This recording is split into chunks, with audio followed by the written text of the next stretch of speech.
2023-ও আমরা পালন করেছি, এবার 2024-ও আমাদের সরকারের পক্ষ থেকেও আমরা সেটা পালন করছি। সরকারেরও অনেক প্রোগ্রাম আছে, বিভিন্ন প্রোগ্রাম রেখেছি।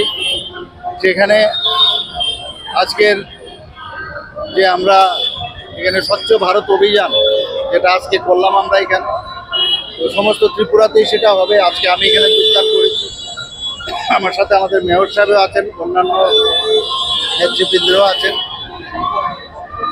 তাছাড়া এখানে সাইক্লিং যেটা আছে,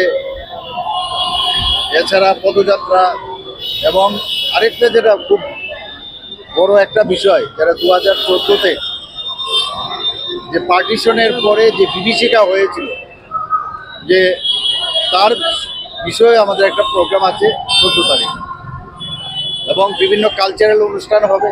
এবং 15ই আগস্ট আপনারা জানেন যে সব জায়গায় পতাকা উত্তোলন হবে। গভর্নমেন্ট প্রোগ্রাম যেমন আছে, আমাদের পার্টির থেকেও প্রোগ্রাম আছে, বিভিন্ন জায়গায় হবে।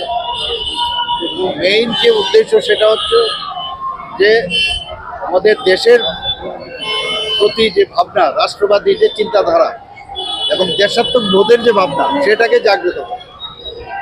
আমি সেই উপলক্ষে সমস্ত আমাদের ত্রিপুরাবাসী, দেশবাসীকে আমি আহ্বান করব, মাননীয় প্রধানমন্ত্রীজি যে আহ্বান রেখেছেন যে তাদের ভুললে চলবে না। আমাদের ত্রিপুরাতেও বহু জায়গায় বহু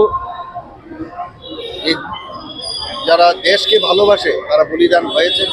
আপনারা সবাই জানেন 75 সীমান্ত গ্রাম বীরকানাম, সেই উপলক্ষে ত্রিপুরাতেও আমরা বহু জায়গার মধ্যে আমরা যারা ওই গ্রামের বহু যারা স্বাধীনতা সংগ্রামী তাদেরকে আমরা খুঁজে বের করেছি। যারা এখনও সিআরপি, বিএসএফ, আর্মিতে আছে তাদেরকে আমরা খুঁজে বের করেছি, এবং সেখানে আমরা ফলকে তাদের নামও আমরা সেখানে খোদাই করে রেখেছি।